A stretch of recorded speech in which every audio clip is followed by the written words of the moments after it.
Hello, I am Uttam and welcome to my YouTube channel Gyan Brinda. Today our topic is lines and angles. Rekha aru kon. Yar bikhoye ami alochona korim. Eto lines aru angle eto class 6 or pora ekdom 10 loke hokolo class ore eto dorkar proyojon hobo gotike eto monojogore sabo. Etia ami aji lines aru angles ot aji alochona korim jeneke eto koa সমান্তৰাল ৰেখা eto jodi এনেকে মাজত আঁচ দি দিও এটো কোৱা হয় ছেদক তেতিয়াহলে ইয়াত কেইটা কোণ আছে এটা কোণ দুটা কোণ তিনটা কোণ চাৰিটা কোণ ইয়াত এটা পাঁচটা কোণ ছয়টা কোণ সাতটা কোণ আঠটা কোণ টোটাল আঠটা কোণ আছে মানে তেতিয়াহলে ইয়াৰ ভিতৰত যিকোনো এটা কোণৰ মান যদি দিয়া থাকে সাপোজ এটো ধৰিলো আমাৰ 60 ডিগ্ৰী কোণ দিয়া আছে মানে তেতিয়াহলে ইয়াৰ পৰা বাকি এই যেটো সাতটা কোণ আছে এই সকলো কোণ আমি উলিয়াব পাৰো এছনে এটা কোণৰ পৰা আমি সকলো কোণ আমি উলিয়াব পাৰো এটো কেনেকৈ উলিয়াম এখিনি আমি ডিসকাস কৰিম গতিকে ভিডিওটো প্ৰথম পৰা শেষলৈ কোনো স্কিপ নকৰাকৈ চাই থাকিব হৈছে তেতিয়ালে প্ৰথমত আমি লাইনছ আৰু এংগলছত যেনেকৈ প্ৰথমত আমি আলোচনা কৰিম যে এটো এটা যদি এটা ৰেখা থাকে এনেকৈ সিধা যদি ৰেখা থাকে এটো কোৱা হয় সৰল ৰেখা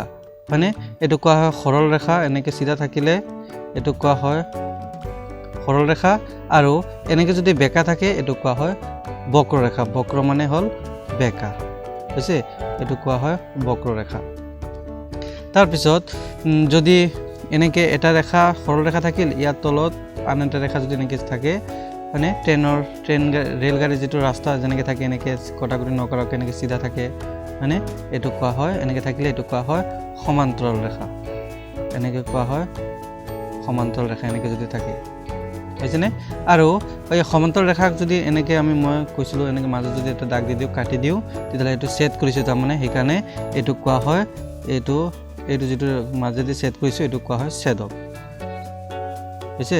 এটো কোৱা হয় ছেদক তাৰ পিছত এটো এখিনি হৈ গল এতিয়া আমি কিছুমান কোণৰ বিষয়ে আলোচনা কৰিলো কোণ যেনেকে বহুত কোণ আছে যেনেকে প্ৰথম সাপোজ আমি কইলো আমি আলোচনা কৰিম যেনেকে সূক্ষ্ম কোণ মানে কেনেকে থাকে বা সূক্ষ্ম কোণ কোনটো হ'ব এটা হল সূক্ষ্ম কোণ আমি মনত ৰাখিব লাগিব যে 0 ডিগ্ৰীতকৈ ডাঙৰ সাপোজ ধৰিলো এটা x টো সূক্ষ্ম কোণ তেতিয়ালে এটো 0 ডিগ্ৰীতকৈ ডাঙৰ হ'ব আৰু 90 ডিগ্ৰীতকৈ সৰু হ'ব হৈছে তেতিয়ালে আমি এটো সূক্ষ্ম কোণ বুলি কম মানে 0 ডিগ্ৰীতকৈ ডাঙৰ 90 ডিগ্ৰীতকৈ সৰু এটো হ'ব সূক্ষ্ম কোণ তাৰ মানে 90 ডিগ্ৰীতকৈ সৰু হলে যিমান 90 ডিগ্ৰীতকৈ সৰু কোণ আছে সকলো হ'ব আমাৰ সূক্ষ্ম কোণ যেনেকে 50 ডিগ্ৰী হয়নে এই 50 ডিগ্ৰী তো 90 ডিগ্ৰীতকৈ সৰু আছে এটো এটা সূক্ষ্ম কোণ হ'ব তাৰ পিছত 40 ডিগ্ৰী এটো সূক্ষ্ম কোণ 80 ডিগ্ৰী এবিলাক সব হ'ব সূক্ষ্ম কোণ হৈছে তাৰ পিছত 2 নম্বৰ আমি আৰু এটা কোণ ল যেটো নাম ধৰিলো স্থূল কোণ কোনটো হ'ব স্থূল কোণটো হ'ব 90 ডিগ্ৰীতকৈ ডাঙৰ আৰু 180 ডিগ্ৰীতকৈ সৰু যদি আমি y এটা যদি আমি স্থূল কোণ লও তেতিয়ালে এটো আমি লিখিব পাৰো 90 ডিগ্ৰীতকৈ ডাঙৰ আৰু 180 ডিগ্ৰীতকৈ সৰু মানে ঠিক আছে 90 ডিগ্ৰীতকৈ ডাঙৰ হ'ব লাগিব আৰু 180 ডিগ্ৰীতকৈ সৰু যদি হয় তেতিয়ালে এটোক আমি স্থূল কোণ বুলি কম যেনেকৈ কি হ'ব এটা एग्जांपल 100 ডিগ্ৰী এটো 90 তকৈ ডাঙৰ 180 তকৈ সৰু এটো এটা স্থূল কোণ হ'ব 120 ডিগ্ৰী এটো স্থূল কোণ 150 ডিগ্ৰী এটো স্থূল কোণ যি হ'ব হৈছে তাৰ পিছত আমি 3 নম্বৰ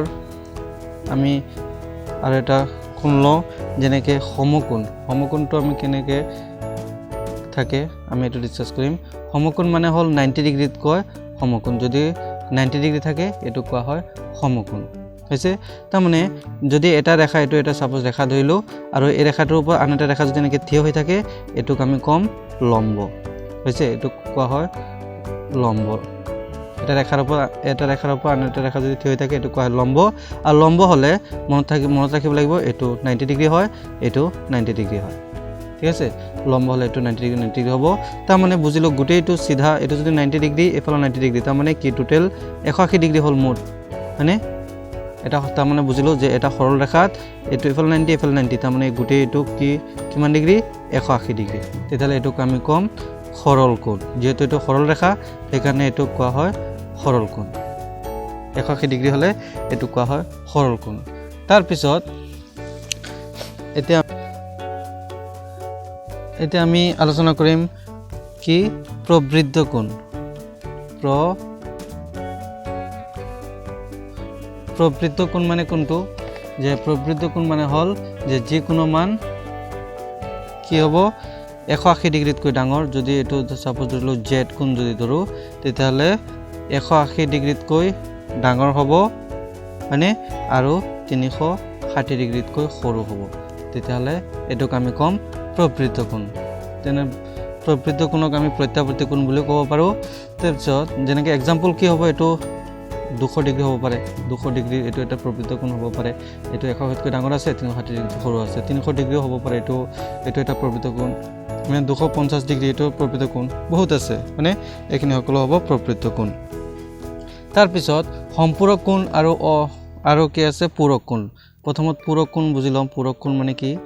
পূৰক কোণ মানে কোনটো হ'ব পূৰক কোণ মানে হল দুটা কোণৰ সমষ্টি যদি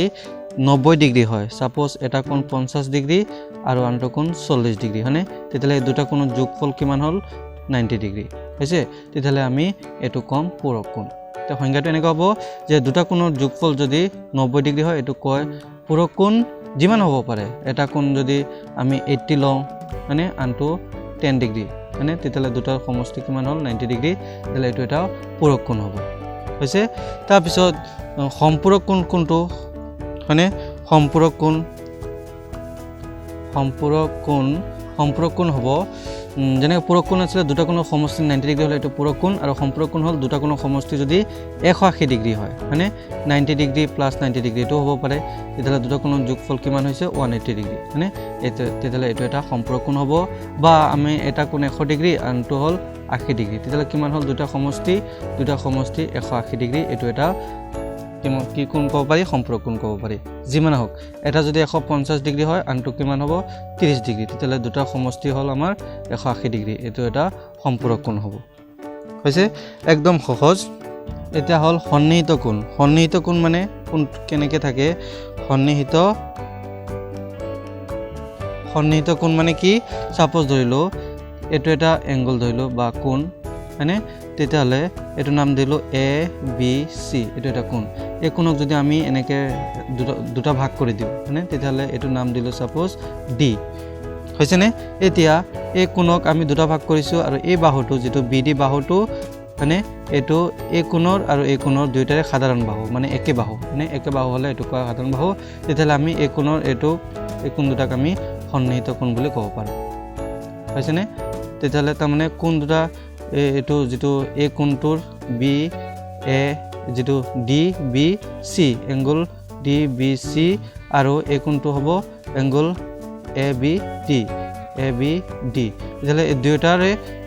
কি এটাই কোণ আছে বি কোণ মানে আৰু দুইটা কোণৰ এটা বাহু বি ডি তেতিয়ালে এনেকে থাকিলে আমি এটো কম সন্নিহিত কি কোণ বুলি কম আৰু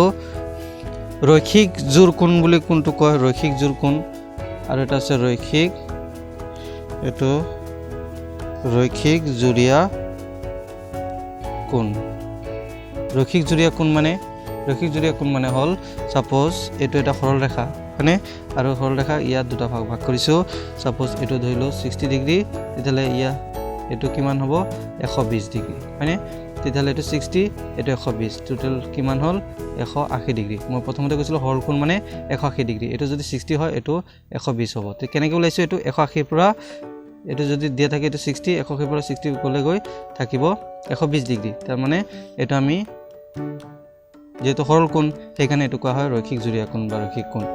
হৈছে এনেকৈ থাকিলে এটোক আমি ৰৈখিক জুৰিয়া কোণ বুলি কম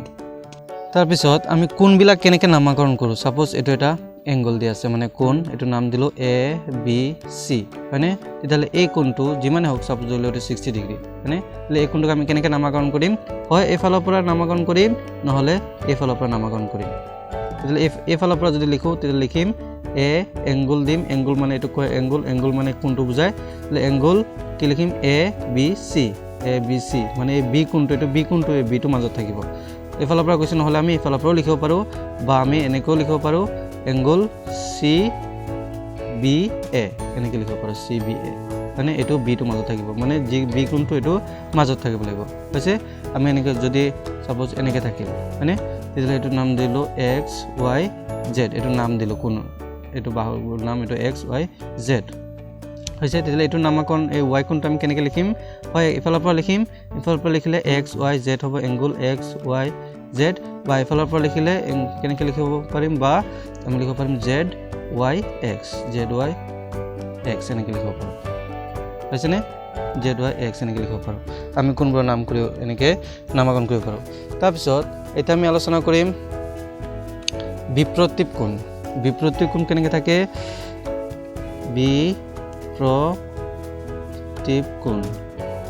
বিপ্ৰতীপ কোণবোৰ কেনেকৈ থাকে বিপ্ৰতীপ কোণ মানে হ'ল যে দুডাল ৰেখাই যদি এনে কটাকটি কৰে সাপোজ এইটো ধৰিলোঁ এটা ৰেখা আৰু এইটো ধৰিলোঁ এডাল ৰেখা মানে দুডাল ৰেখাই কটাকটি কৰিছে সাপোজ এইটোৰ নাম দিলোঁ এ বি আৰু চি ডি দুডাল ৰেখাই পৰস্পৰ অ বিন্দুত ছেদ কৰিছে হয়নে তেতিয়াহ'লে ইয়াত কেইটা কোণ আছে এইটো এটা কোণ এইটো এটা কোণ এইটো এটা কোণ এইটো এটা কোণ মুঠ 4টা কোণ আছে হয়নে এতিয়া বিপ্ৰতীপ কোণ মানে হ'ল যে বিপৰীত ফালে যিটো কোণ থাকিব তাৰমানে এই ইয়াৰ বিপৰীত ফালে উল্টা ফালে এইটো কোণ আছে হয়নে আৰু ইয়াৰ উল্টা ফালে এইটো কোণ আছে হৈছে তেতিয়াহ'লে বিপৰীত কোণবোৰ সদায় সমান থাকে মানে যিমানে থাকক এইটো যদি 80 ডিগ্ৰী থাকে তেতিয়াহ'লে এইটো 80 ডিগ্ৰী হ'ব মানে এইটো যদি 100 ডিগ্ৰী থাকে এইটো 100 ডিগ্ৰী হ'ব ঠিক আছে তাৰমানে বিপৰীত কোণবোৰ সদায় সমান হয় হয়নে তাৰমানে এইটোৰ লগত এইটো সমান ইয়াৰ বিপৰীত ফালে উল্টা ফালে এইটো কোণ আছে আৰু এইটো ফালে এইটোৰ উল্টা ফালে এইটো কোণ আছে এইটো বিপৰীত কোণ ইয়াক আমি বিপৰীত কোণ বুলি ক'ম এইটো কয় বিপৰীত কোণ আৰু বিপৰীত কোণবোৰ সদায় সমান থাকে সাপোজ এইটো আমি এইটো এটা ৰেখা দিলোঁ আৰু এইটো ৰেখা এইটো নাম দিলোঁ পি কিউ আৰু এইটো দিলোঁ এক্স ৱাই হয়নে আৰু এইটো দিলোঁ অ বিন্দু ছেদ কৰিছে তেতিয়াহ'লে ইয়াৰ অপজিট ছাইডত এইটো আছে আৰু ইয়াৰ অপজিট ছাইডত এইটো আছে তেতিয়াহ'লে ইয়াৰ বিপৰীত কোণ হ'ব এইটোৰ বিপৰীত কোণ হ'ব এইটো আৰু বিপৰীত কোণবোৰ সদায় সমান থাকে হৈছে একান্তৰ কোণবোৰ কেনেকৈ থাকে একান্ত কোণ কেনেকৈ থাকে একান্ত কোণ হ'বলৈ হ'লে কি সমান্তৰাল ৰেখা হ'ব লাগিব সমান্তৰাল ৰেখা কেনেকৈ আছিলে এইটো এনেকৈ এটা ৰেখাৰ তলত আন এটা ৰেখা যদি এনেকৈ বা ওপৰত হ'লেও হ'ব এনেকৈ ৰেলগাড়ীৰ ৰাস্তা যেনেকৈ মই কৈছিলোঁ তেতিয়াহ'লে এইটো সমান্তৰাল ৰেখা আৰু এইটো যদি ছেদ কৰে মাজেদি এইটো কোৱা হয় ছেদক হয়নে তেতিয়াহ'লে ইয়াৰ এইটো এটা কোণ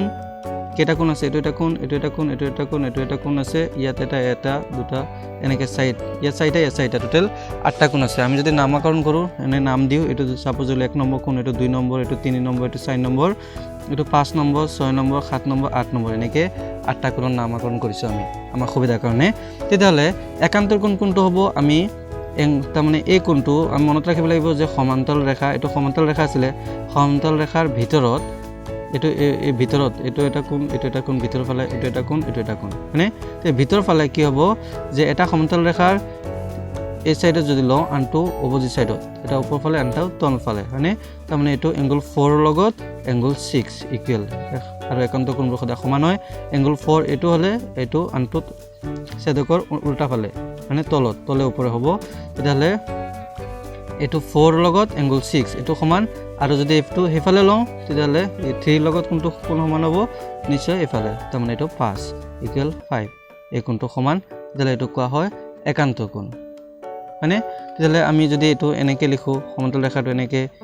চিধাকৈ লিখোঁ এইটো যদি ছেদক হয় তেতিয়াহ'লে আমাৰ এইটো যদি নাম দিলোঁ সাপোজ 1 2 3 4 5 6 7 8 জাষ্ট আমি নাম দিলোঁ তেতিয়াহ'লে ইয়াৰ লগত কোনটো সমান হ'ব তাৰমানে এইটো যদি এইটো 5ৰ লগত এংগল 8 এইটো সমান এংগল 5 ইকুৱেল এংগল 8 হয়নে এইটো একান্ত কোণ বুলি ক'ম আৰু এংগল 7ৰ লগত এংগল 6 সমান এংগল 7 ইকুৱেল এংগল 6 এইটো কোৱা হয় আমাৰ একান্তৰ কোণ ঠিক আছে পিছত হ'ল অনুৰূপ কোণ লাষ্ট এটা আছে এইটো অনুৰূপ কোণটো কেনেকৈ থাকে এইটো সেম সমান্তৰাল ৰেখা হ'ব লাগিব আৰু এটা ছেদক যদি ছেদ কৰে তেতিয়াহ'লে ইয়াতো সেম আমি 8টা কোণ পাম তেতিয়া অনুৰূপ কোণ হ'ব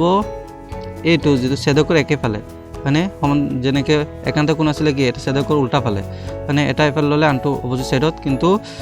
এইটো একান্ত কোণ আছিলে এইটো যদি এইফালে লওঁ আনটো কোণ 6ৰ লগত উল্টা ফালে আছিলে এইটো যদি 3 লওঁ আনটো কোণ ছেদকৰ এইফালে ল'লে এইটো সেইফালে হ'ব এইটো 5 সমান তেতিয়াহ'লে আমি এইটো এনেকৈ ল'ম কি ল'ম সাপোজ এইটো ছেদকৰ একেফালে ল'ম তাৰমানে এইটো যদি সমান্তৰাল ৰেখাৰ বাহিৰত লওঁ এইটো ভিতৰ ফালে ল'ম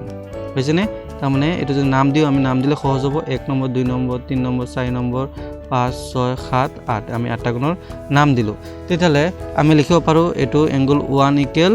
এংগল 5 হয়নে এইটো হ'ল অনুৰূপ কোণ তাৰপিছত এইটো যেটো সমতলকে বাহিৰত লৈছো এইটো ভিতৰত লম ছেদক একেফালে আনটো যদি এইটো যদি ভিতৰত লওঁ তেতিয়াহ'লে এইটো বাহিৰত লম হয়নে তেতিয়াহ'লে এংগল 3 ৰ লগত ইকুৱেল এংগল 8 এইটো সমান এইটো হ'ল অনুৰূপ কোণ ছেদকৰ এফালে দুটা পালো ছেদকৰ এফালে সেম এইটো নিচিনা পাম যদি এইটো 2 লং কোনটো হ'ব এইটো সমতলকে বাহিৰত লৈ এইটো ভিতৰত হ'ব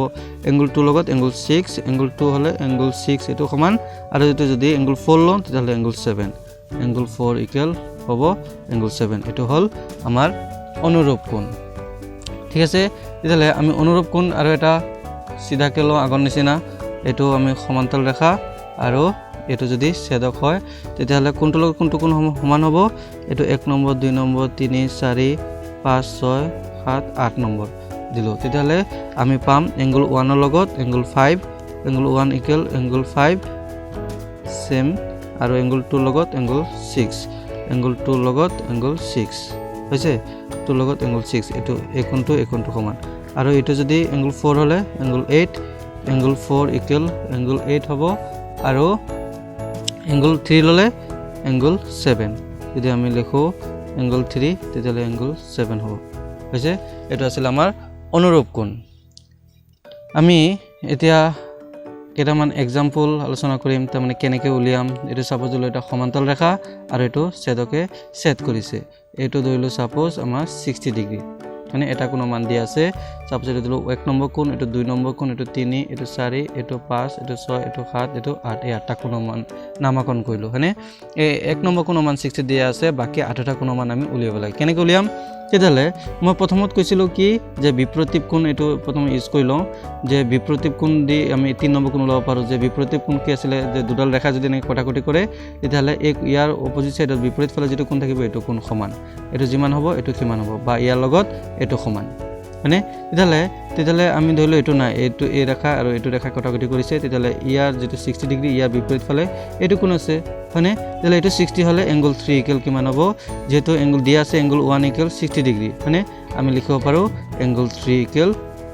60 ডিগ্ৰী লিখিব পাৰো কিয় এটো হ'ব বিপৰীত কোণ মানে এটো বিপৰীত কোণৰ পৰা আহিছে হৈছে তাৰ পিছত আমি আকৌ ইয়াৰ পৰা 2 নম্বৰ কোণটো লব পাৰো 2 নম্বৰ কোণটো কি আছিল ৰৈখিক জুৰীয়া কোণ মই কৈছিলো মানে ৰৈখিক জুৰীয়া কোণ কৈছিলো কি যে এটা ৰেখা যদি এনেকে এটো ৰৈখিক জুৰীয়া কি আছিল এনেকে সৰল ৰেখা আৰু সৰল ৰেখাত কিমান ডিগ্ৰী কোণ আছে সৰল কোণ 180 ডিগ্ৰী আছিল তেতিয়ালে এটো যদি 60 ডিগ্ৰী হয় তেতিয়ালে এটো কিমান হ'ব 120 ডিগ্ৰী হ'ব কেনেকৈ হ'ব কাৰণ পুৰাটো সৰল কোণ কিমান সৰল কোণ হ'ল 180 ডিগ্ৰী মানে 180 ডিগ্ৰী হলে পুৰাটো যদি 180 হয় এটো 60 হলে এটো 120 হ'ব তাৰমানে 180 পৰা 60 মাইনাস কৰি দিলে 120 থাকিব তাৰমানে এটো হ'ল 120 ডিগ্ৰী তেতিয়ালে আমাৰ এংগল 3 ইকুৱেল কিমান ওলাইছে এটো 60 ডিগ্ৰী ওলাইছিলে তেতিয়ালে আমি এটো কিমান হ'ব এটো সৰল ৰেখা হনে ৰৈখিক জুৰীয়া কোণ এটো 60 হলে এটো হ'ব 120 ডিগ্ৰী 180 পৰা 60 মাইনাস কৰি দিলে 120 ডিগ্ৰী তাৰমানে এংগল যেটো 2 নম্বৰ কোণ হৈছে এটো হ'ল 120 ডিগ্ৰী হৈছে নে তাৰ পিছত আমি এটো সেম 4 নম্বৰ কোণটো লব পাৰো 4 নম্বৰ কোণটো এটো এতিয়া যদি এটো যদি সৰল ৰেখা ধৰো মানে বা এনেকৈ তেতিয়ালে এটো 180 পৰা 60 গলে 120 হ'ব এনেকৈ লব পাৰি বা এটো বিপৰীত কোণৰ পৰা লব পাৰি এটো কি দুটা ৰেখা কটাকটি কৰিছে তেতিয়ালে ইয়াৰ বিপৰীত ফালে এটো কোণ আছে এটো 120 হলে এটো 120 তাৰ মানে এংগল 4 ইকুৱেল লিখিব পাৰো 120 ডিগ্ৰী এটো বিপৰীত কোণ বুলি ক'ব পাৰো বা ৰৈখিক জুৰীয়া কোণৰ পৰা আমি উলাব পাৰো হৈছে নে এই চাৰিটা ওলাই গল তাৰ পিছত আমি এখিনি উলাম তাৰমানে একান্ত কোণ এতিয়া পাম কি যে এংগল 3 লগত এংগল 6 সমান আছিল তেতিয়ালে এংগল 3 যদি 60 ডিগ্ৰী হয় তেতিয়ালে এংগল কিমান হ'ব এংগল 6 হ'ব 60 ডিগ্ৰী মানে এংগল 60 ডিগ্ৰী হ'ব এটো একান্ত কোণৰ পৰা আহিছে মানে তাৰ পিছত এংগল 4 লগত একান্ত কোণ হ'ব এংগল 5 মানে এটো যদি এংগল 4 যদি 120 হয় তেতিয়ালে এংগল 5 হ'ব 120 ডিগ্ৰী মানে এটো সেম একান্ত কোণ হৈছে তাৰ পিছত এটো ওলাই গল 60 ডিগ্ৰী আৰু 5 টো হ'ল 120 ডিগ্ৰী সেম আমি এনেকৈ লব পাৰো এটা এটো বিপৰীত কোণ হয়নে তেতিয়ালে ইয়াৰ লগত এটো সমান এটো 60 হলে এটো 60 এংগল 8 ইকুৱেল 60 ডিগ্ৰী এটো বিপৰীত কোণ হয়নে ইয়াৰ বিপৰীত কোণ এইটো তাৰপিছত ইয়াৰ লগত এইটো সমান এংগল 5 ইকুৱেল এংগল 7 এইটো 120 হ'লে এংগল 7 হ'ব 120 ডিগ্ৰী আমি এনেকৈ উলিয়াব পাৰিম ধন্যবাদ ভিডিঅ'টো ভাল লাগিলে লাইক কৰিব শ্বেয়াৰ কৰিব আৰু আপুনি যদি মোৰ চেনেল নতুন আহিছে তেতিয়াহ'লে ছাবস্ক্ৰাইব কৰিব